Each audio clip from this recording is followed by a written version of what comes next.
باطلا وارزقنا اجتنابہ اللہم ارنا الاشیاء کما ہی اعوذ باللہ من الشیطان الرجیم بسم اللہ الرحمن الرحیم یا ایہا الناس اعبدوا ربکم الذی خلقکم والذین من قبلکم لعلکم تتقون۔ یہ سورہ البقرہ کا تیسرا رکوع ہے۔ اس میں اللہ رب العزت نے بنی نوع انسان کو عبادت کرنے کا حکم دیا اور پھر عبادت کے محرکات کو واضح کیا اور پھر عبادت کرنے والوں کے حسن انجام کا ذکر کیا اور جو لوگ عبادت نہیں کرتے ان کے برے انجام کو ذکر فرمایا۔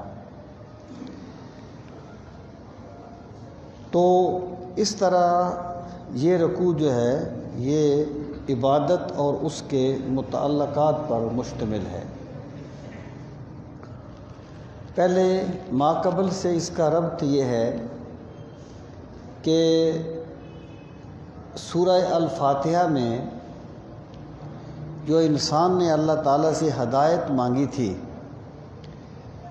تو اس کے جواب میں قرآن مجید نازل کیا گیا، ذالک الکتاب لا ریب فیہ، اور پھر قرآن مجید کے حوالے سے لوگ 3 گروہوں میں تقسیم ہو گئے اور یہ بالکل ایک فطرتی قسم کی تقسیم تھی۔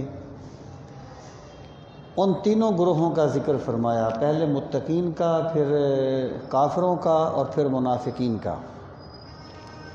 اب اس چیز کو واضح کرنے کے بعد اب جو نزول قرآن کا مقصد اصلی ہے کہ لوگوں کو اللہ سے ملایا جائے، تو یہاں عبادت الہی کا حکم دیا گیا۔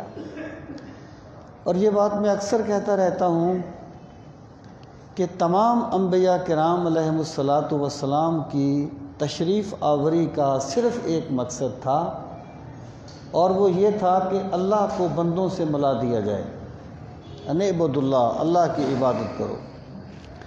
تو قرآن کریم بھی اسی مقصد کے لیے نازل ہوا اور اس کی تعلیمات جو ہیں وہ حتمی ہیں اور قیامت تک کے لیے ہیں۔ تو اللہ رب العزت نے یہاں سے تمام بنی نوع انسان کو اپنی عبادت کا حکم دیا۔ ارشاد فرمایا، یا ایہا الناس، یا کا معنی اے، الناس کا معنی لوگ۔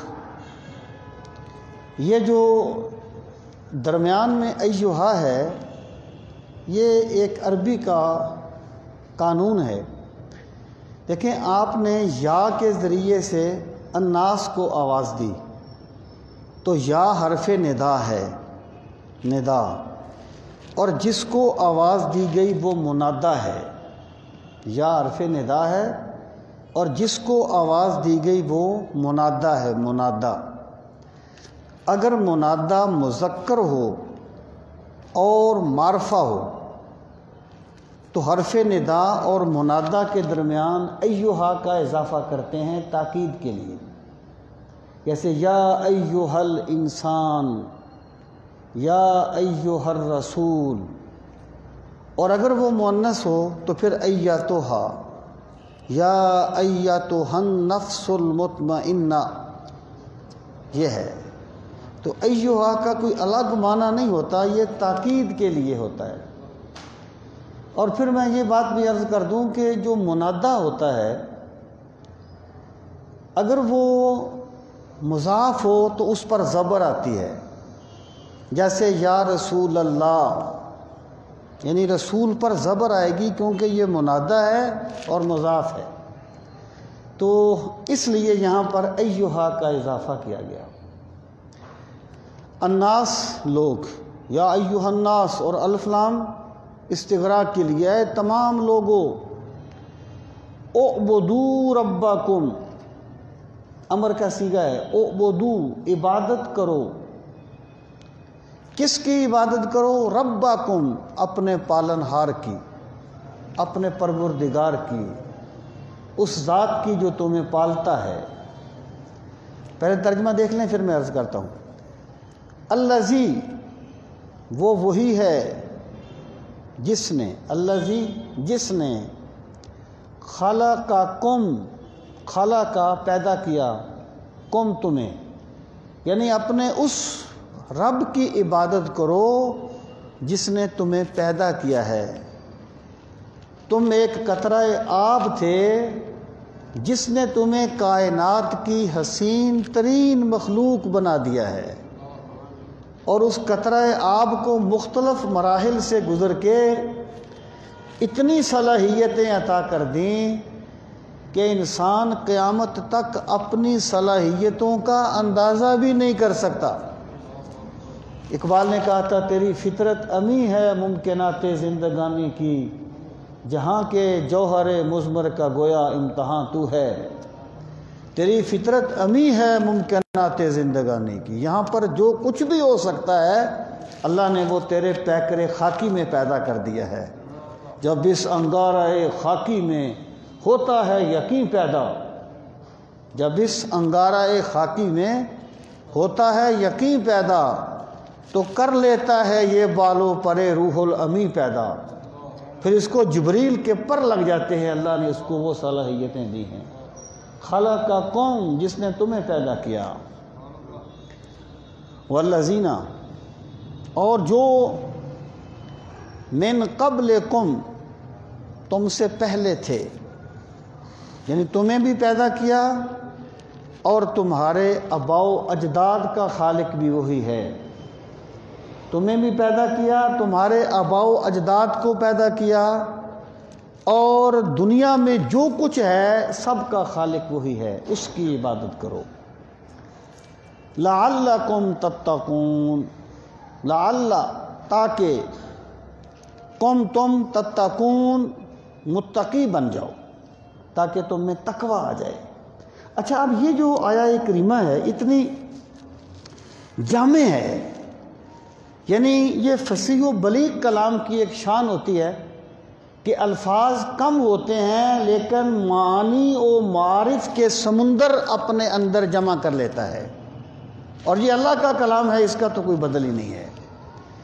اس میں اللہ تعالیٰ نے سب سے پہلے عبادت کا حکم دیا، پھر محرکات عبادت کو بیان کیا، اور پھر مقصد عبادت کو بیان کیا۔ پہلی چیز یہ ہے کہ عبادت کیا ہے، عبادت کہتے کسے ہیں؟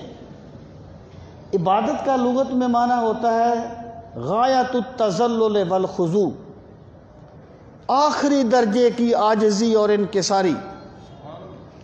لیکن ہر عاجزی کو عبادت نہیں کہتے، ہر انکساری کو عبادت نہیں کہتے۔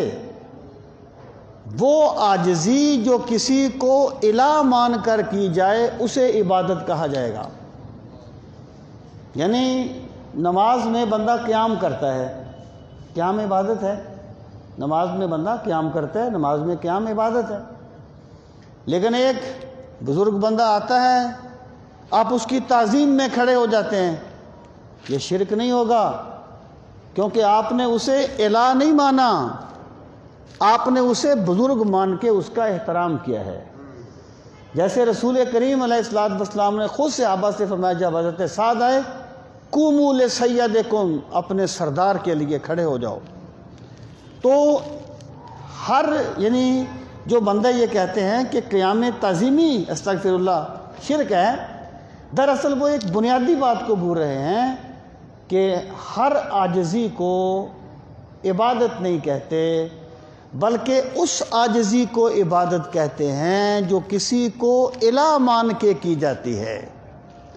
اگر کسی کو الہ مان کے عاجزی کی گئی تو اس کو عبادت کہا جائے گا۔ اب دیکھیں، یہ بڑا لمبا چوڑی بات ہے، میں اس کو پھیلانا نہیں چاہتا۔ اعبدوا، عاجزی اختیار کرو اپنے رب کے سامنے، عبادت کرو اپنے رب کے سامنے۔ عاجزی کیا ہے؟ کہ بندہ اپنے دوستوں میں گپ شپ میں مصروف ہے اور اللہ کے منادی کی آواز آ جاتی ہے، لوگوں تمہیں اللہ نے نماز کے لیے بلایا ہے، حیا علی الصلاۃ حیا علی الفلاح، تو بندہ چھوڑ دیتا ہے سب کچھ اور اللہ کے حکم پر جھکنے کے لیے آ جاتا ہے۔ اس نے عاجزی اختیار کی ہے، اس نے عاجزی اختیار کی ہے۔ ایک بندہ جو ہے وہ اللہ کا حکم مانتے ہوئے پورا دن بھوکا پیاسا رہتا ہے، اس نے عاجزی اختیار کی ہے کہ مولا مجھے بھوک تکلیف دیتی ہے، مجھے پیاس سے تکلیف ہوتی ہے، لیکن تیرا حکم جو آ گیا، میں تیرا عاجز بندہ، میں کون ہوں تیرے حکم کے سامنے کوئی دوسری بات کرنے والا۔ تو عبادت عاجزی ہے۔ حضرت شیخ عبد القادر جیلانی الحسنی والحسینی رضی اللہ تعالیٰ عنہ الفتح الربانی میں فرماتے ہیں، اذا سمعت الاذان فلم یجبہ فقد تکبرت، جب تو نے مؤذن کی اذان سنی اور لبیک کہتے ہوئے اللہ کی بارگاہ میں نہ گیا، فقد تکبرت، تو نے تکبر کیا ہے۔ دیکھیں نا، ایک بندہ بیٹھا ہوا ہے، دوسرا بندہ اس کے پاس جاتا ہے، وہ کہتا ہے یار تجھے چودھری صاحب بلاتے ہیں، وہ نہیں آتا، تو چودھری کیا سمجھے گا؟ یہی سمجھے گا نا میرے مقابلے میں آ گیا ہے، میرے مقابلے میں آ گیا، تکبر کر رہا ہے۔ تو عبادت اللہ کے سامنے عاجزی کرنے کا نام ہے، اللہ کے سامنے انکساری کا نام ہے۔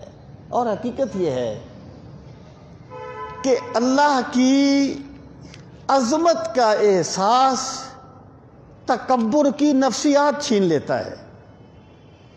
جب بندے کو پتہ چل جائے نا میں کچھ نہیں، میں ایک قدم نہیں اٹھا سکتا اگر میرا رب میری دستگیری نہ کرے، میں ایک سانس نہیں لے سکتا اگر میرا خدا مجھ پہ کرم نہ کرے، تو بندہ جب اللہ کی عظمت کو سمجھ لیتا ہے تو پھر اس میں عاجزی آٹومیٹیکلی آ جاتی ہے۔ اس لیے اللہ نے عباد الرحمن الذین یمشون علی الارض ہونا، اپنے محبوب بندوں کی پہلی صفت ہی ان کی عاجزی بیان کی ہے، کیونکہ عاجزی دراصل اللہ کی عظمت کو ماننے کا نام ہے، اور اللہ کی عظمت کے مقابلے میں پھر میں آتی ہے کہ یہ چیز میری ہے، یہ چیز میری ہے۔ یہ جو میں ہے نا، یہ ایکچولی توحید کے مقابلے میں آتی ہے۔ جب بندے میں توحید کا نشہ آ جاتا ہے نا، پھر بندہ سمجھتا ہے مالک میں کچھ نہیں، سب کچھ تو ہی تو ہے، سب کچھ تو ہی تو ہے۔ تو اللہ تعالیٰ نے ارشاد فرمایا ہے لوگو عبادت کرو، اور پھر دیکھیں عبادت کس طرح کرنی ہے، عبادت کس طریقے سے کرنی ہے، اس کی حدود و قیود کو شریعت نے بیان کیا ہے۔ یعنی اللہ نے کہا نا کہ تم زور کے وقت 4 فرض پڑھا کرو، اب کوئی بندہ کہے جی نہیں میں تو 6 پڑھوں گا، اللہ کی بندگی ہے نا میں 6 پڑھوں گا، نہیں، اللہ جس طرح عاجزی چاہتا ہے اس کا عملی اظہار رسول کریم علیہ السلام نے اور اللہ کے پیغمبروں نے فرما دیا ہے۔ یعنی میں نے ایک بندے کو دیکھا، وہ رات کو 3-4 بجے اٹھ کر ایسے دوڑتا ہے، کوئی عجیب و غریب سے کلمات کہتا ہے، اپنے خیال میں وہ عبادت کر رہا ہے۔ بھائی منزل کو پانے کے لیے صرف نیت کا ٹھیک ہونا کافی نہیں ہوتا، سمت کا درست ہونا بھی ضروری ہوتا ہے۔ پھر اس وقت تو وہ کام کر جو اللہ کے نبی کرتے تھے، تہجد میں کھڑا ہو جا اللہ کے سامنے، قرآن کی تلاوت کر، تیرا مقصد جو ہے وہ عبادت بنے۔ یہ دوڑنا دھوپنا تو اسلام نے اس کو تو عبادت قرار نہیں دیا۔ تو جب بندہ یہ بات سمجھ لے کہ مجھے اللہ نے حکم دیا کہ میں عبادت کروں، اور عبادت کس طرح کرنی ہے، جس طرح ہمیں اللہ کے نبی علیہ السلام نے بتایا ہے اس طرح عبادت کرنی ہے، تو یہ حکم عبادت دیا۔ پھر فرمایا عبادت کس کی کرنی ہے؟ ربکم۔ یہ نہیں کہا کہ اللہ کی عبادت کرو، بات تو وہی ہے نا، لیکن رب کا لفظ بولا۔ رب کا مطلب ہوتا ہے کہ بندے کو جس طرح کی ضرورت ہوتی ہے زندگی کے مراحل میں اللہ تعالیٰ اسے وہی چیزیں عطا فرما دیتا ہے۔ وہ شکم مادر میں ہوتا ہے، تہ در تہ جھلیوں میں بند ہوتا ہے، اللہ وہاں اس کی رزق کا اہتمام فرماتا ہے، اللہ وہاں اس کو روزی دیتا ہے۔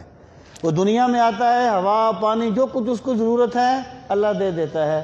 اور حق یہ ہے کہ اللہ اتنے طریقوں سے اپنے بندوں کی پرورش فرماتا ہے کہ کوئی بندہ ان کا شمار نہیں کر سکتا کہ میرا رب مجھ پہ کیا کیا کرم فرماتا ہے۔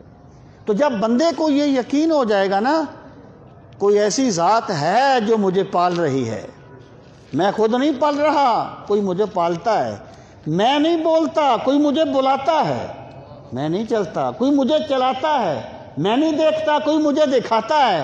جب اس میں اللہ کی عظمت کا احساس آئے گا، اللہ کے کرم کا احساس آئے گا، تو ایٹومیٹکلی اس میں عبادت کرنے کا جذبہ پیدا ہوگا۔ گویا حکم عبادت کے بعد رب کا لفظ جو ہے یہ محرکات عبادت میں سے ہے۔ اور بندے کا یہ بالکل ایک انڈرسٹوڈ بات ہے کہ بندہ جس کو اپنا محسن مانتا ہے اس کی بات بھی مانتا ہے۔ بندہ جس کو سمجھتا ہے نا اس نے مجھ پہ احسان کیا ہے، اس نے میرے ساتھ کوئی نیکی کی ہے، بندہ اس کی بات بھی مانتا ہے۔ الانسان عبد الاحسان، انسان تو احسان کا غلام ہے۔ اور سرکار نے دعا مانگی تھی، یا اللہ کسی فاجر کو مجھ پر احسان کرنے کی توفیق نہ دینا، تاکہ میرا دل اس کے بارے میں کوئی ممنون نہ ہو جائے، کسی فاسق کو اس کی توفیق نہ دینا۔ بندہ جس کو محسن مانتا ہے اس کا حکم بھی مان لیتا ہے۔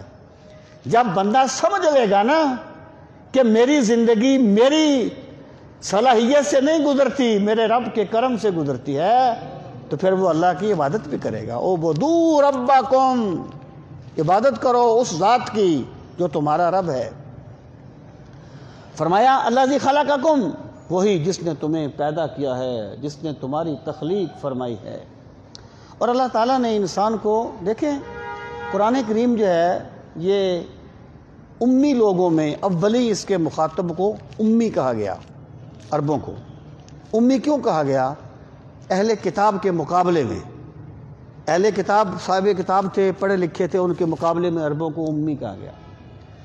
قرآن کریم نے جو اسلوب اختیار کیا ہے اسے ایک اجڑ بھی مکمل فائدہ حاصل کرتا ہے، اور دنیا کا سب سے بڑا فلسفی بھی قرآنی تعلیمات کے سامنے اپنے آپ کو بے بس پاتا ہے کہ صرف میرے رب کے کلام کا اعجاز ہے۔ تو اللہ پاک نے فرمایا، جس نے اللہ تعالیٰ نے قرآن مجید میں انسان کو بہت سے مقامات پر حکم دیا، کبھی اپنی تخلیق پہ غور کیا کر، کیونکہ یہ وہ بات ہے جسے ایک اجنبی، ایک جڈ اور امی اور بالکل ناخواندہ بھی سمجھتا ہے، اور جو بندہ جتنا زیادہ پڑھا ہوا ہوگا، پڑھا لکھا ہوگا، وہ اپنی تخلیق میں میرے رب کی قدرت کے اتنے ہی زیادہ جلوے دیکھے گا۔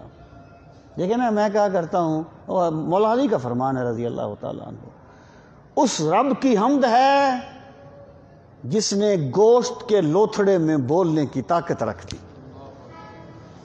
جس نے گوشت کے لوتھڑے میں سوچنے کی صلاحیت رکھ دی۔ دل دریا سمندروں ڈونگے، کون دلاں دیاں جانے ہو، کون جانے دل کی معرفت کو، اور یہ میرے رب کی عظمت کی نشانیاں ہیں۔ لوگو اس ذات کی عبادت کرو جس نے تمہیں پیدا کیا۔ والذین من قبلکم، تمہیں نہیں، بندے کو پتا ہو نا کہ یہ بندہ میرا محسن ہے، اس کا باپ میرے باپ کا محسن تھا، اس کا دادا میرے دادا کا محسن تھا، تو بندہ مٹ جاتا ہے اس بندے کے سامنے۔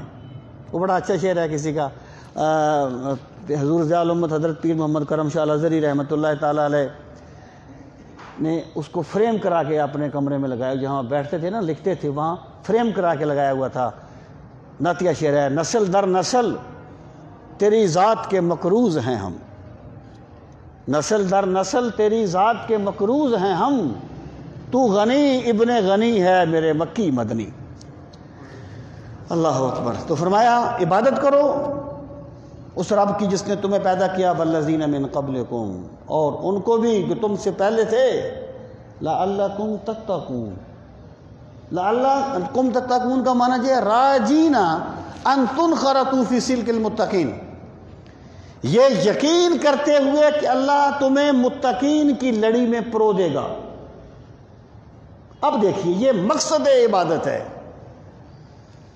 مختلف مذاہب میں عبادت کے مختلف مقصد بیان کیے گئے. ہندو مت میں یہ ہے کہ چلے کرو تاکہ پردے اٹھ جائے، کشف قبور ہو جائے. کوئی بندہ عبادت اس لیے کرتا ہے کہ وہ جنت کا مستحق بننا چاہتا ہے. مختلف میں کہتا رہتا ہوں کیفیات بھی مقصود عبادت نہیں ہیں. کیفیات مقصود عبادت نہیں ہیں. مقصود عبادت تقویٰ کا اصول ہے. ہاں جب اللہ کسی کی عبادت کو قبول کر لیتا ہے تو پھر اللہ اسے کیفیت دے دیتا ہے. ہر کس کے در نماز نہ بینت جمال دوست، فتویٰ حمید ہم کے نماز قضا کنند. یہ کیفیات، یہ مقصود عبادت نہیں ہے. بندہ اس لیے عبادت نہ کرے کہ مجھے لذت ملے، بندہ اس لیے عبادت کرے کہ میں نے اپنے رب کو سجدہ کرنا ہے. وہ لذت دے دے تو اس کا کرم ہے، نہ دے تو اس کا کرم ہے. یہ مقصود عبادت نہیں ہے. اب دیکھیں تقویٰ کیا ہے. تقویٰ کیا ہے؟ تقویٰ اگر عبادات اسلامیہ کے مقصد کو ایک لفظ میں بیان کیا جائے تو وہ لفظ تقویٰ ہے. تقویٰ کیا ہے؟ تقویٰ اس نور کو کہتے ہیں جس کی وجہ سے ایک انسان کو نیکی سے محبت ہو جاتی ہے اور بدی سے نفرت ہو جاتی ہے. یعنی یوں کہیے کہ عبادت کا مقصد اللہ سے بندگی کی توفیق مانگنا ہے. تجھ سے تجھی کو مانگ لی ساری کائنات، اٹھتے نہیں ہیں ہاتھ میرے اس دعا کے بعد.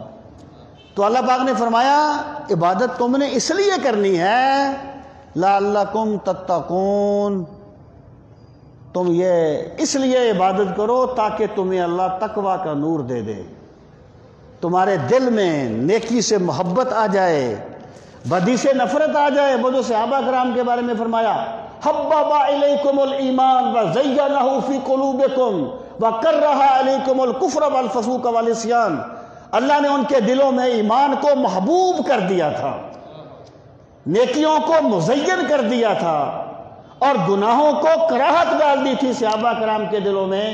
یہ تو صدقہ تھا نظر مصطفیٰ کے تزکیہ کا. عبادت کا مقصد بھی یہی ہے لعلکم تتقون، تاکہ تم متقی بن جاؤ. الذی جعل لکم الارض فراشا. اے لوگو اگر تم پیدائش کے تخلیق کے مراحل پہ غور نہیں کر سکتے تو ذرا جس زمین پہ چلتے ہو اس کو دیکھا کرو، جس آسمان کے نیچے جیتے ہو اس کو دیکھا کرو. الذی وہ وہی رب ہے جعل جس نے بنایا لکم تمہارے لیے الارض زمین کو فراشن بچھونا. زمین کروی ہے، کرو ہے اس میں، جیسے انڈا ہوتا ہے نا کروی ہے، اس کے باوجود اللہ نے اسے بچھونے کی طرح بنا دیا ہے. یعنی انسان اس پہ اس طرح اطمینان سے زندگی بسر کرتا ہے جیسے ایک بچہ بچھونے میں آرام سے سو جاتا ہے. کبھی کبھی اللہ تعالیٰ زمین کو ہلا کے بتاتا ہے کہ میں ہوں، یہ اپنے آپ نہیں ہے، اسے میں نے رکھا ہوا ہے. اللہ نے زمین کو بچھونا بنایا، والسماء بناء، اور آسمان کو چھت کی طرح بنا دیا. یعنی آسمان کو اللہ نے تمہارے اوپر اس طرح تان دیا، اور یہ آسمان جس کا کوئی کنارہ آج تک انسان تلاش نہیں کر سکا، یہ میرے رب نے بغیر ستون کے کھڑا کیا ہے. اس میں کوئی ستون نہیں ہے، یہ میرے رب کے حکم سے کھڑا ہے، اور خود بخود نہیں کھڑا، میرے رب کے حکم سے کھڑا ہے. جب میرے رب کا حکم ہوگا اذا السماء انفطرت واذا الکواکب انتصرت واذا البحار فجرت، اس وقت ہر چیز درم برم ہو جائے گی. اے لوگو کبھی زمین کو دیکھو، اللہ نے اس میں کیا کیا رکھ دیا ہے، اللہ نے اس میں زرخیزی رکھی ہے، کیا کیا خزانے رکھے ہیں۔ کبھی آسمان کو دیکھو، کبھی رات کو تاروں کا حسن تو دیکھا کرو، تمہیں حسن سرمدی کے جلوے نظر آئیں گے۔ ہم نے زمین کو بنایا، ہم نے آسمان کو بنایا، اور پھر وَأَنزَلَ مِنَ السَّمَاءِ مَاءً، اور وہی اللہ جس کی تم نے عبادت کرنی ہے، یہ اس کی قدرتیں ہیں، یہ اس کی شانیں ہیں، یہ اس کے کرم کے مظاہر ہیں۔ وَأَنزَلَ، اس نے اتارا، مِنَ السَّمَاءِ، آسمان سے، مَاءً، پانی، اور اللہ نے آسمان سے بارش نازل فرمائی۔ یہ پانی کسی چیز میں بھر کے اس کو بکھیر دینے کو بارش نہیں کہتے، بارش کہتے ہیں وہ قدرتی نظام جو اللہ نے بارش کا بنایا ہے۔ اگر میرا رب نہ چاہے کوئی بارش کا قطرہ نہیں برسا سکتا، اور بارش ہوتی ہے، اور اللہ نے کائنات کی بقا پانی پر رکھی ہے۔ ہر چیز کو ہم نے پانی سے زندہ کیا ہے۔ اللہ فرماتا ہے یہ بارش ہم برساتے ہیں۔ جب پودا زمین میں ہوتا ہے، اللہ اپنے کرم سے اس بیج سے پودا پیدا کرتا ہے، پھر اللہ دھرتی کا سینہ پھاڑ دیتا ہے، وہ باہر آ جاتا ہے، پھر اللہ بارش برساتا ہے، پھر سورج کی روشنی، چاندنی، سورج کی روشنی، چاند کی چاندنی اور رات کا اندھیرا، تمام چیزیں اسے پالنے کے لیے اللہ نے ایک سسٹم بنا دیا ہے۔ اے بندو، پھر اللہ وہی ہے جو بارش برساتا ہے۔ کس لیے برساتا ہے؟ فَأَخْرَجَ، پس اس نے نکالا، بہی، اس سے، من الثمرات، ثمرات، ثمرۃ کی جمع ہے۔ یہ ہوتا ہے کسی چیز کا محاصل، آپ پھل کہہ لیں اس کو، ایکچولی اس میں تمام فصلیں شامل ہیں، یعنی ثمرات میں صرف پھل نہیں ہیں، جو کچھ بھی بارش سے زمین سے اگتا ہے نا، وہ کپاس کیوں نہ ہو، وہ بھی ثمرہ ہے، جو محاصل ہے، جو حاصل ہوتا ہے زمین سے۔ اللہ پاک فرماتا ہے پھر اس نے نکالا تمہارے لیے پھلوں کو، یہ اس کا بلی مصداق ہے، پھل، اللہ نے تمہارے لیے پھل پیدا کیے، رزق لکم، جو رزق ہیں تمہارے لیے۔ یعنی اللہ تعالیٰ نے، دیکھیں جانور بھی کھاتا ہے، انسان بھی کھاتا ہے، جانور کھانے میں کوئی لذت محسوس نہیں کرتا، وہ جبلی طور پہ کھاتا ہے۔ انسان میں اللہ نے ذوق جمالیات رکھا ہے، یہ جو اللہ نے پھل پیدا کیا ہے نا، کبھی ان کے باغوں کو بندہ دیکھے تو صحیح کیسے رب کا حسن بکھر رہا ہوتا ہے۔ اللہ نے مختلف قسم کے پھل پیدا کیے کھانے کے لیے، انسان کے لیے مختلف چیزیں پیدا کی، تاکہ میرے بندے کا پیٹ بھی بھر جائے، اس کا ذوق جمالیات بھی پورا ہوتا رہے، اور اس میں جو لذت کا مالکہ رکھا گیا ہے وہ بھی پوری ہوتی رہے۔ اللہ نے تمہارے لیے یہ کیا ہے لوگوں، جو خدا تمہاری پرورش کے لیے وہ کچھ کرتا ہے تم جس کا اندازہ نہیں کر سکتے، وہی کہتا ہے میری عبادت کیا کرو، میرے سامنے جھکا کرو، میری بندگی کیا کرو۔ اب فرمایا فَلَا تَجْعَلُوا لِلَّهِ أَنْدَادًا وَأَنْتُمْ تَعْلَمُونَ، فَلَا تَجْعَلُوا، تو نہ بناؤ، للہ، اللہ کے لیے، اندادن، ہمسر، ندن کی جمع ہے، ہمسر۔ حضرت ابن مسعود انداد کا معنی کرتے ہیں امثالاً تعبدونہا کا عبادت ہی، کہ تم اللہ جیسے نہ بناؤ جن کی تم اسی طرح عبادت کرنے لگو جیسے اللہ کی عبادت کرتے ہو۔ کسی مقرب کو اللہ کا مقرب سمجھ کے اس سے استغاثہ کر لینا، یہ انداد بنانا نہیں ہوتا۔ انداد کا مطلب ہے اللہ کے مقابلے میں کسی کو بنا لینا، جبکہ جس بھی مقرب سے استغاثہ کیا جاتا ہے وہ اللہ کے مقابلے میں نہیں ہوتا، اللہ کی قدرت کے اظہار کے طور پر ہوتا ہے۔ فَلَا تَجْعَلُوا لِلَّهِ أَنْدَادًا، پس جب کھاتے میرے دسترخوان سے ہو تو پھر گایا بھی میرے گن کرو، بت نہ بنا لیا کرو، میرے شریک نہ بنا لیا کرو۔ وَأَنْتُمْ تَعْلَمُونَ، اور تم خوب جاننے والے ہو، تمہارا ضمیر بتاتا ہے۔ مشرک تھے نا، اللہ تعالیٰ فرماتا ہے کہ وَإِذَا غَشِيَهُمْ مَوْجٌ كَالظُّلَلِ دَعَوُا اللَّهَ مُخْلِصِينَ لَهُ الدِّينَ، یعنی بندہ جو ہے نا، جب اختیاری حالات سے نکل کر اضطراری حالات میں آ جائے نا، تب اس کا اصل ظاہر ہوتا ہے۔ ایسے ایک بندہ بڑا تکلف کرتا ہے، بڑی عاجزی، بڑی انکساری، لیکن جب وہ شدید غصے میں ہوتا ہے اندر سے گالیاں دینے لگتا ہے، اس کے بعد اچھا انسان نہیں ہے، تکلف کر رہا ہے، تسنع کر رہا ہے۔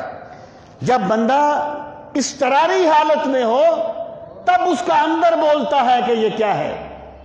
تو مشرکین مکہ، اللہ فرماتا ہے وَإِذَا غَشِيَهُمْ مَوْجٌ كَالظُّلَلِ دَعَوُا اللَّهَ مُخْلِصِينَ لَهُ الدِّينَ، کہ جب ان کی کشتی بھنور میں پھنس جاتی ہے اس وقت خالص اللہ کو پکارتے ہیں، انہیں پتہ ہے اللہ کے سوا کوئی نہیں ہے کشتی پار لگانے والا۔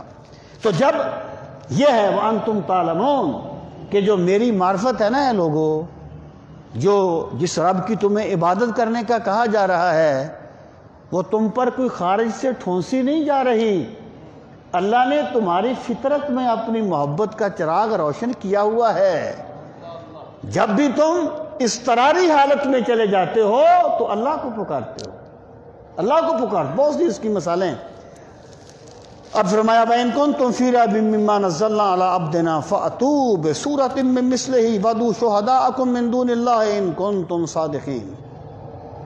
پہلے اب ترجمہ دیکھ لیں، وَإِن كُنتُمْ، وَإِن اور اگر، كُنتُم تم ہو، فی ریب شک میں، مما اس سے جو، نزلنا ہم نے اتارا، علی عبدنا اپنے بندے پر، یہ جو اضافت ہے نا یہ محبت کی اضافت ہے، جو ہمارا عبد مقرب ہے، جو ہمارا خاص بندہ ہے اس پر ہم نے اتارا۔ اگر تمہیں اس پر شک ہے جو ہم نے اپنے بندے پر اتارا پھر کیا کرو، فاتو پس لے آؤ، بصورتن ایک صورت، من مثلہ اس کی مثل، اس کی صورتوں جیسی ایک صورت لے آؤ، وادعو اور بلا لاؤ، شہداءکم اپنے مددگاروں کو، یہاں شہداء مددگار کے معنی میں ہے، شہید کی جمع ہے، اپنے مددگاروں کو بلا لو، من دون اللہ اللہ کے مقابلے میں جو تم نے بنا رکھے ہیں سب کو لے آؤ، لات منات عزا جو کچھ بھی ہیں سب کو لے آؤ، ان کنتم صادقین اگر تم سچے ہو۔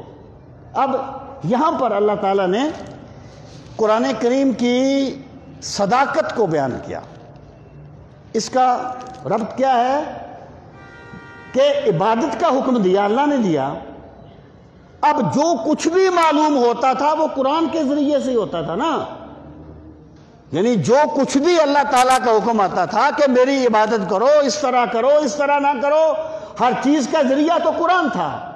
تو اگر تمہیں قرآن میں شک ہے تو آؤ پھر گھوڑا بھی حاضر ہے، میدان بھی حاضر ہے، تم بھی بڑے فصیح و بلیغ ہو۔ قرآن کریم نے ایک مقام پر یہ کہا تھا، پہلے ان کو چیلنج دیا تھا کہ جن و انس سے اکٹھے ہو جاؤ اور قرآن جیسا قرآن لے آؤ، قُلْ لَا اجْتَمَعَتِ الْإِنسُ وَالْجِنُّ وَلَا أَن يَأْتُوا بِمِثْلِ هَذَا الْقُرْآنِ لَا يَأْتُونَ بِمِثْلِهِ وَلَوْ كَانَ بَعْضُهُمْ لِبَعْضٍ ظَهِيرًا، لے آؤ۔ پھر انہیں کہا فَاتُوا بِعَشْرِ سُوَرٍ مِثْلِهِ 10 صورتیں لے آؤ، پھر کہا ایک صورت لے آؤ، پھر کہا فَلْيَأْتُوا بِحَدِيثٍ مِثْلِهِ قرآن جیسا ایک جملہ بنا کے لے آؤ۔ تم بھی تو بڑے فصیح و بلیغ ہو نا۔ اور رسول کریم صلی اللہ تعالیٰ علیہ وآلہ وسلم نے تو 40 سال تک کوئی شعر ہی نہیں کہا تھا، کوئی خطبہ ہی نہیں دیا تھا۔ جو بندہ شاعر بنتا ہے بچپن سے بنتا ہے، جو ادیب بنتا ہے بچپن سے اس میں جراثیم ہوتے ہیں ادیب بننے کے۔ تو تم جانتے ہو کہ اس اللہ کے نبی نے جب تک غار حرا میں نہیں گئے تھے کبھی کوئی شعر نہیں کہا تھا، تو یہ کیسے ہو سکتا ہے کہ یوں ہی وہ غار حرا سے واپس آئیں تو ایسا کلام پیش کر دیں کہ جن و انس جس کا جواب لانے سے عاجز آ جائے۔ تیرے آگے یوں ہیں دبے لچے فصحا عرب کے بڑے بڑے، کوئی جانے منہ میں زبان نہیں بلکہ جسم میں جان نہیں۔ یہ سورہ کوثر نازل ہوئی امام سیوطی کی ایک کتاب ہے. اصل میں عربی زبان کا تعلق تو عربی اس زبان کو سمجھنے کے ساتھ ہوتا ہے نا، تب بندے کو وہ سمجھ آتی ہیں. نہیں تو سورہ کوثر چھوٹی سی صورت ہے. امام سیوطی کی ایک کتاب ہے اس کی بلاغت میں کہ اللہ تعالیٰ نے یہاں پر 19 اسلوب اختیار کیے ہیں اس صورت میں. اور جب یہ نازل ہوئی تو وہ جو 7 معلقات ان کے ساتھ کلام لگتے تھے وہاں سورہ کوثر کو بھی لگا دیا گیا. تو جب ان کے منصفین آئے انہوں نے سورہ کوثر کو دیکھا اور کہنے لگے واللہ ما ھذا قول البشر، اللہ کی قسم یہ کسی انسان کا کلام نہیں ہے. یعنی اب یہ اس کو کہتے ہیں اعجاز القرآن. یہ ایک پورا ٹاپک ہے علوم قرآن میں، اعجاز القرآن. اس میں پوری کتابیں ہیں اور بہت لمبی بات پھیل جاتی ہے. میں صرف یہ کہنا انہیں یہ کہا گیا کہ اگر تم یہ کہتے ہو کہ قرآن انہوں نے خود بنا لیا ہے، پھر اس کی صورت جیسی ایک صورت لے آؤ جس کی تاثیر قرآن جیسی ہو. دنیا کی کوئی بھی کتابوں سے آپ 2-3 مرتبہ سے زیادہ نہیں پڑھ سکتے، لیکن قرآن کی شان یہ ہے جتنی مرتبہ پڑھو گے لذتیں بڑھتی جائیں گی. یہ انسان کے کلام میں ممکن نہیں ہے. جس کی تاثیر، جس کے الفاظ کی بندش، جس کے معنی اور جس کی محفوظیت قرآن کی طرح ہو. ایک صورت لے ہو اگر تم سچے ہو. اب اللہ پاک نے فرمایا فَإِن لَمْ تَفْعَلُوا، پس اگر تم ایسا نہ کر سکو وَلَن تَفْعَلُوا، پھر کہہ دیا ہرگز نہیں کر سکو گے. اگر تم ایسا نہ کر سکو اور ہرگز نہیں کر سکو گے پھر کیا ہے فَاتَّقُوا النَّارَ، پس بچو اس آگ سے الَّتِي وَقُودُهَا النَّاسُ وَالْحِجَارَةُ، الَّتِي جو کہ وقودها جس کا ایندھن ہے الناس لوگ، والحجارہ اور پتھر. یعنی اگر تم نے حق کو قبول نہ کیا تو جن پتھروں کو تم اپنے شفیع بنائے بیٹھے ہو نا، جن پتھروں کی تم عبادت کرتے رہتے ہو، یہ بھی تمہارے ساتھ جہنم میں پھینک دیے جائیں گے تاکہ انہیں عبادت کرنے والے ذلیل ہو جائیں. گویا اللہ نے یہ کہا پہلے کہ لے آؤ، پھر اللہ نے فرمایا نہیں لا سکیں گے، نہیں لائیں گے. اور جیسے اللہ نے فرمایا تھا ویسا ہی ہوا. انہوں نے بھی نہیں کہا کہ ہم یہ قرآن کا جواب لے کے آ گئے ہیں. وہ بعد میں مسیلمہ کذاب نے بونگیاں ماری تھی، اس کو کوئی بندہ بھی جواب نہیں کہہ سکتا. اگر وقت ہوتا تو میں عرض کرتا. آگے اللہ پاک فرماتا ہے اعدت للکافرین. اعدت، اعدہ کا معنی ہے تیار کرنا. وہ جو آگ ہے وہ تیار کی گئی ہے للکافرین، کفر کرنے والوں کے لیے. یعنی اس کو اللہ نے اسپیشلی منکرین کے لیے تیار کیا ہے. اب ان کا ذکر کرنے کے بعد، یعنی بروں کا ذکر کرنے کے بعد اب اچھوں کا ذکر فرمایا. وَبَشِّرِ الَّذِينَ آمَنُوا، اور بشارت دے دیجئے ان لوگوں کو جو ایمان لائے. اچھا، یہ جو بشر ہے یا بشارت کا لفظ ہے ہم اردو زبان میں جیسے اچھی خبر کے لیے استعمال کرتے ہیں. یعنی بری خبر کو ہم بشارت نہیں کہتے، جبکہ عربی میں قرآن کریم میں ہے فَبَشِّرْهُمْ بِعَذَابٍ عَلِيمٍ، انہیں دردناک عذاب کی بشارت دے دیں. ایکچولی عربی زبان میں بشارت کا مطلب یہ ہوتا ہے وہ اہم خبر جس کا اثر بندے کے چہرے پر ظاہر ہو جائے، اس کو بشارت کہا جاتا ہے. اچھی خبر ہو تب بھی اثر ظاہر ہوتا ہے، بری خبر ہو تب بھی اثر ظاہر ہوتا ہے. تو اس لیے اہم خبر کو بشارت کہا جاتا ہے. اور یہ لفظ یہاں پر خوشخبری کے معنی میں ہے کہ آپ خوشخبری دے دیں ان لوگوں کو جو ایمان لائے، وَعَمِلُوا الصَّالِحَاتِ، اور جو نیک کام کرتے رہے، أَنَّ لَهُمْ جَنَّاتٍ، بے شک ان کے لیے باغات ہیں، جنتیں ہیں. کیونکہ عرب میں بہترین جو ایک چیز تھی وہ باغ تھا، تو اللہ تعالیٰ نے باغ کا ذکر فرمایا. باقی جنت کی نعمتوں کا کوئی مقابلہ دنیا کی نعمتوں کے ساتھ نہیں ہے. بہت سے اعتراضات ختم ہو جاتے ہیں اگر ہم اس اصولی بات کو سمجھ لیں کہ رسول کریم علیہ الصلوۃ والسلام نے فرمایا کہ میں نے جنت کو دیکھا، اس میں ایسی نعمتیں ہیں نہ ان کو کسی کان نے سنا، نہ کسی آنکھ نے دیکھا، ولا خطر علی قلب بشر، اور کوئی بندہ ان کا تصور بھی نہیں کر سکتا۔ مثلا دیکھیں نا، جب سرکار نے اپنا ہاتھ مبارک اوپر کیا نماز کی حالت میں، تو بعد میں صحابہ کرام نے پوچھا یہ آپ نے کیا کیا تھا یا رسول اللہ صلی اللہ علیہ وسلم؟ آپ نے پہلے ایسا کبھی نہیں فرمایا۔ فرمایا جنت کو میں نے اس دیوار میں دیکھا اور میں نے چاہا کہ ایک انگور کا خوشہ توڑ لوں، اگر میں توڑ لیتا تو قیامت تک لوگ کھاتے رہتے، وہ ختم نہ ہوتا۔ جنت کی نعمتیں کبھی ختم نہیں ہوتی، تو جنت کی نعمتوں کو ہم دنیا پر قیاس نہیں کر سکتے۔ تو اللہ پاک نے فرمایا ہم نے ان کے لیے باغات اور جنتیں تیار کر رکھی ہیں۔ کلما رزقوا تجری من تحتها الانہار، تجری کا معنی بہتی ہیں، من تحتها جن کے نیچے الانہار نہریں، جن کے نیچے نہریں بہتی ہیں، یعنی باغ ہو نا اس کے نیچے نہریں بہتی ہیں، پانی بھی اس کا اور حسن و جمال بھی اس کا دوبالا ہوتا ہے۔ کلما رزقوا منها من ثمرات، کلما جب بھی رزقوا وہ رزق دیے جائیں گے، منہا اس سے، من ثمرات کوئی پھل، رزقاً رزق، قالوا وہ کہیں گے ھذا یہ الذی جو کہ رزقنا ہم رزق دیے گئے، من قبل اس سے پہلے، یہ وہی ہے جو ہمیں اس سے پہلے دیا گیا، وَأُتُوا بِهِ مُتَشَابِهًا اور وہ دیے جائیں گے اس کے متشابہ، اس سے ہم شکل۔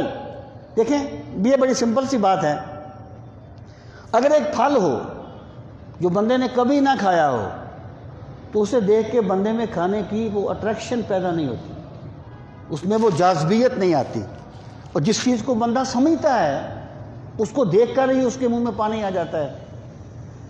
تو اللہ پاک فرماتا ہے وہ جو نعمتیں ہیں نا وہ ہوں گی جنت کی، لیکن اپنے بندوں کو مانوس کرنے کے لیے شکلیں دنیا والی بنا دوں گا تاکہ میرے بندے مانوس ہو جائیں، لیکن اس کا جب وہ کھائیں گے تو کوئی مقابلہ اس کا دنیا کی نعمتوں کے ساتھ نہیں ہوگا۔ وَلَهُمْ فِيهَا أَزْوَاجٌ مُطَهَّرَةٌ وَهُمْ فِيهَا خَالِدُونَ، ازواج کا جو لفظ ہے یہ زوج کی جمع ہے، اور زوج کا لفظ جو ہے یہ قرین یا ساتھی کے لیے استعمال ہوتا ہے۔ جن میں تو تذکیر و تانیث ہے تو مذکر اور مؤنث قرین ہے، اور جن میں تذکیر و تانیث نہیں ہے جیسے زمین کا زوج آسمان، نیک کا زوج بد، جمع کا زوج نفی، یہ زوج ہوتے ہیں۔ اچھا ایک چیز آپ یاد رکھیں، اللہ تعالیٰ نے جب بھی احکامات دیے ہیں تو صیغہ مذکر کا استعمال کیا ہے، عورتیں ان کے تابع ہیں، یعنی آپ کوئی بہت کم مقامات ہیں یہاں اللہ تعالیٰ نے عورتوں کا ذکر اسپیشلی فرمایا ہے، عموماً یہی ہوتا ہے۔ جیسے اسی صورت میں آپ دیکھیں اعبدوا ربکم، اعبدوا مذکر کا صیغہ ہے، تتقون مذکر کا صیغہ ہے، صیغے مذکر کے ہوتے ہیں، عورتیں اس کے تابع آتی ہیں۔ تو اس کا مطلب تو یہ ہے لفظی ترجمہ، وَلَهُمْ اور ان کے لیے، فیہا اس میں، ان جنتوں میں، ازواجن ازواجن زوج ہیں، ان کے ساتھی ہیں، مطہرتن پاک، وَهُمْ فِيهَا خَالِدُونَ اور اس میں وہ ہمیشہ رہیں گے۔ اس کا مطلب یہ ہے کہ یہ جو ایک انسان کا زوج ہوتا ہے اس کا مقصد صرف کوئی مقاصد نکاح نہیں ہوتا، بلکہ اس میں ایک اللہ تعالیٰ نے ایسا نظام بنایا ہے کہ وہ ایک دوسرے سے مانوس بھی ہوتے ہیں۔ جنت میں ایک بندہ فرشتوں کی طرح ہوگا، اور یہ جو ہماری یہاں پر جو جنسی خواہش ہے یہ اس بشریت کا تقاضا ہے، اس بشریت کا۔ فرشتوں میں جنسی خواہش نہیں ہے کیونکہ وہ فرشتے ہیں، انسان نہیں ہیں، وہاں پر بندہ فرشتوں کی طرح ہوگا، اس لیے اس کے پسینے سے بھی خوشبو آئے گی۔ تو یعنی اس میں یہ کہہ دینا کہ عورتوں کے لیے، اگر مردوں کے لیے حوریں ہیں تو عورتوں کے لیے کیا ہوگا، ایکچولی یہ بنیادی بات کو نہ سمجھنے کا نتیجہ ہے۔ اللہ تعالیٰ فرمائے گا جو بھی اہل جنت ہوں گے ہم انہیں ان کے بہترین قرین عطا کریں گے، اس کی حقیقت اللہ بہتر جانتا ہے یا اللہ کا رسول بہتر جانتا ہے۔ وَلَهُمْ فِيهَا أَزْوَاجٌ مُطَهَّرَةٌ وَهُمْ فِيهَا خَالِدُونَ۔ آگے ان کے ایک سوال کا جواب دیا جب اللہ پاک نے قرآن مجید میں فرمایا کہ ان کے بت اتنے بے بس ہیں، ان یسلبہم الذباب شیئا لا یستنقذوہ منہ، اگر ایک مکھی ان سے کوئی چیز چھین لے تو وہ اس سے وہ چیز واپس نہیں لا سکتے۔ انہوں نے کہا کہ یہ کیا بات ہوئی، اللہ نے مکھی کی مثال دے دی، اللہ نے مچھر کی مثال دے دی، تو اللہ پاک نے یہاں اس چیز کو بیان فرمایا، اس کا جواب دیا ان اللہ، بے شک اللہ تعالیٰ لا یستحیی، حیا نہیں فرماتا، شرماتا نہیں ہے، ان یضربا، کہ وہ بیان کرے، مثلا مثال، ما بعودہ، جو مچھر کی ہے، فما فوقہا، فوق کا لفظ جو ہے ادنا کے لیے بھی آتا ہے، اعلیٰ کے لیے بھی آتا ہے، یہ یعنی ذو معنی ہے۔ تو اللہ تعالیٰ مچھر کی مثال بھی دینے سے نہیں شرماتا اور مچھر سے کسی کم چیز کی مثال دینے سے نہیں شرماتا، کیونکہ مثال دینے سے تو بات کو واضح کرنا مقصود ہوتا ہے۔ اب اس کا نتیجہ کیا ہوگا؟ فَأَمَّا الَّذِينَ آمَنُوا، پس جو الَّذِينَ، جو لوگ آمنوا، ایمان لائے، فَيَعْلَمُونَ، پس وہ جانتے ہیں، أَنَّهُ الْحَقُّ مِن رَبِّهِمْ، کہ یہ حق ہے ان کے رب کی طرف سے۔ یعنی اللہ تعالیٰ نے جو کچھ بھی بیان کیا ہے، جس کو اللہ ایمان دے دیتا ہے تو قرآن کریم کی ہر آیت اس کے لیے ایمان میں اضافے کا سبب بن جاتی ہے۔ وہ جانتے ہیں کہ یہ ہمارے رب کا کلام ہے۔ وَأَمَّا الَّذِينَ كَفَرُوا، اور وہ لوگ جنہوں نے کفر کیا، فَيَقُولُونَ، وہ کہتے ہیں، ماذا، کیا، اراد اللہ، اللہ نے ارادہ فرمایا، بہذا مسالہ، اس مثال سے، یعنی ایمان سلامت ہو تو قرآن کی ہر آیت بندے کے ایمان کو جلا بخشتی ہے۔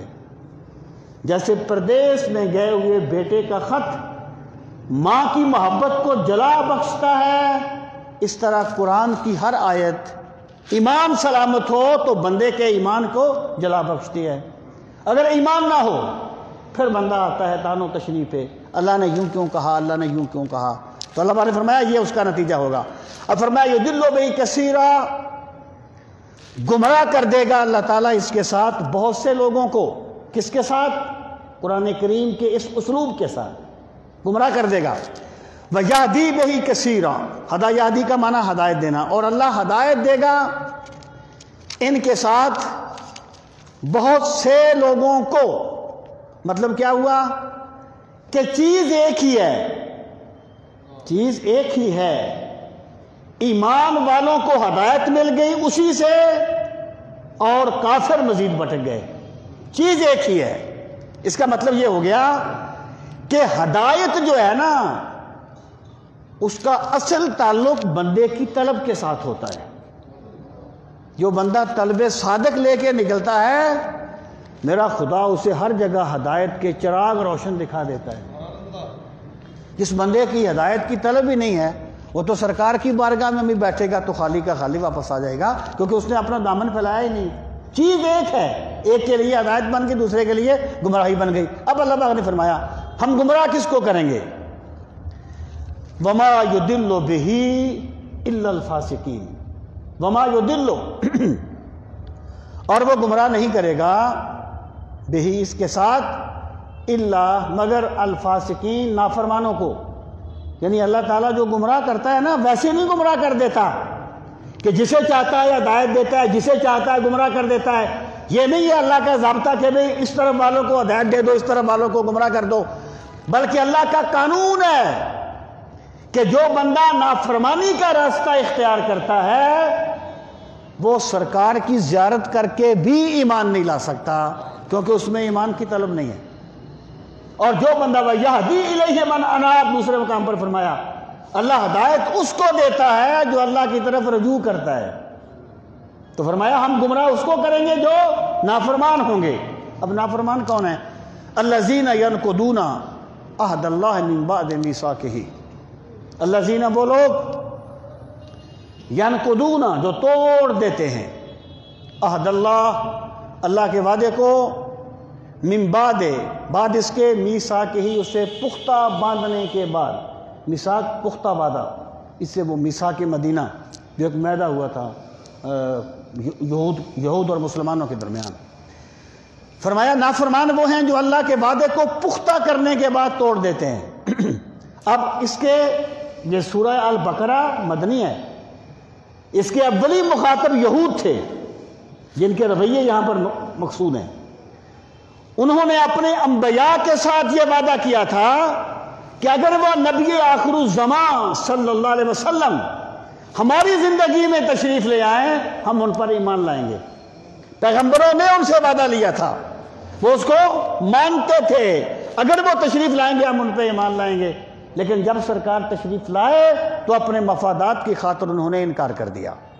اللہ فرماتا ہے جو اس طرح اپنے وعدوں کو توڑ دیتے ہیں وہ یہ نہ سمجھیں کہ ہمارے پاس علم بڑا ہے تو ہم ہدایت پا جائیں گے۔ ہدایت علم سے نہیں ملتی، ہدایت طلب صادق سے ملتی ہے۔ طلب صادق اگر نہ خاندہ میں آ گئی اسے ہدایت مل جائے گی، اگر عالم میں آ گئی اسے ہدایت مل جائے گی۔ وہ سمجھتے تھے ہم اہل کتاب ہیں، ہم پڑھے لکھے ہیں۔ اللہ پاک نے فرمایا تمہاری پڑھائی لکھائی کسی کام نہیں آئے گی اگر تم اس وعدے کی تعمیل نہیں کرو گے جو تمہارے آباء و اجداد اپنے انبیاء سے کرتے آئے ہیں۔ اور اگر اس کو عام معنی میں لیں تو اس سے مراد پھر وہی وعدہ ہے جو اللہ نے عہد الست لیا تھا انسانوں سے، الست بربکم قالوا بلا شہدنا۔ اللہ نے پوچھا کیا میں تمہارا رب نہیں ہوں؟ تو سب نے کہا پروردگار کیوں نہیں۔ یہ بندہ جو انڈٹھے خدا سے محبت کرتا ہے اسی وعدے کی وجہ سے کرتا ہے۔ بندہ اگر اس کی فطرت میں اللہ کی عبادت ہے، اللہ کی محبت ہے، اسی فطرت کی وجہ سے ہے، تو اس سے مراد پھر عہد میثاق۔ اور وہ کیا کرتے ہیں؟ وہ یقطعون، اور وہ قطع کر دیتے ہیں، توڑ دیتے ہیں، ما امر اللہ بہ ان یوصل، ما جو کچھ ہمارا حکم دیا اللہ تعالیٰ نے بہ ساتھ اس کے، ان یوصل کہ اسے جوڑا جائے، یعنی اللہ نے جس چیز کو جوڑنے کا حکم دیا یہ اسے توڑتے ہیں۔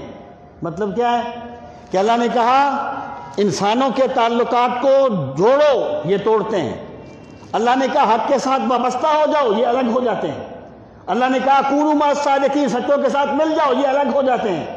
جس کو اللہ نے جوڑنے کا حکم دیا جو اسے توڑتے ہیں وہ اپنے وعدے کو توڑنے والے ہیں اور اللہ ان پہ گمراہی مسلط کرے گا۔ اور پھر کیا؟ وَيُفْسِدُونَ فِي الْأَرْضِ، اور وہ زمین میں فساد پیدا کرتے ہیں۔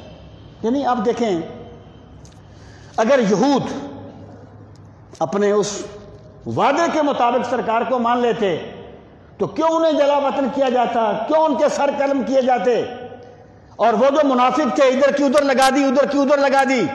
اللہ پاک نے فرمایا جو زمین میں فساد پیدا کرتے ہیں دراصل وہ اللہ کے نافرمان ہوتے ہیں، اور جنہیں اللہ اپنی بندگی کا ذوق دے دیتا ہے وہ اللہ کے بندوں کو کاٹتے نہیں ہیں، اللہ کے بندوں کو جوڑتے ہیں۔ وہ غالباً حضرت بابا نظام الدین کو کسی نے کینچی دی تھی نا تحفے میں، انہوں نے فرمایا بیٹا مجھے کینچی نہ دو، مجھے سوئی دے دو، میں کاٹنے والا نہیں ہوں، میں جوڑنے والا ہوں۔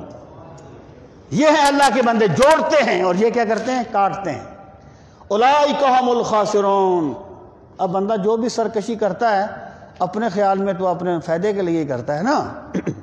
وہ بھی تو بڑے اپنے آپ کو شاطر کہتے تھے نا کہ جی مشرک غالب آ گئے تو ان سے مل جائیں گے، یہ غالب آ گئے ان سے مل جائیں گے۔ اللہ پاک نے فرمایا نہیں، جو دین کے ساتھ غداری کرتا ہے دراصل وہ اپنے پاؤں پہ کلہاڑا مارتا ہے۔ تمہارے سردار مٹ جائیں گے لیکن میرے نبی کے غلام قیامت تک کے لیے عزتیں پائیں گے اور جنتیں ان کا انتظار کریں گی۔ اولئک هم الخاسرون، یہی وہ لوگ ہیں جو خسارہ اٹھانے والے ہیں۔ اب پھر فرمایا، یعنی یہ ایک چیز کو ذکر کرنے کے بعد اب پھر روئے سخن گویا عبادت سے جا کے مل گیا۔ کیف تکفرون باللہ، اے بندو تم کیسے انکار کرو گے اللہ کی ذات کا؟ وَكُنْتُمْ أَمْوَاتًا، تم مردہ تھے، مردہ سے مراد ہے حالت عدم، تم مردہ تھے۔ فَأَحْيَاكُمْ، پس اللہ نے تمہیں زندگی دے دی۔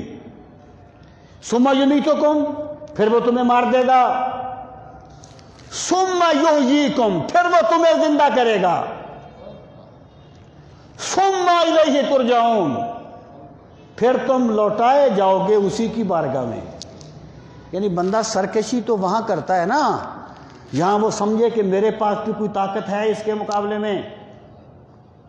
تمہاری بے بسی کا عالم یہ ہے کہ جب اللہ نے چاہا تم دنیا میں آئے، جب چاہے گا تم چلے جاؤ گے، جب چاہے گا مر جاؤ گے، جب چاہے گا پھر زندہ ہو جاؤ گے، جب چاہے گا تمہیں اپنی بارگاہ میں لے جائے گا۔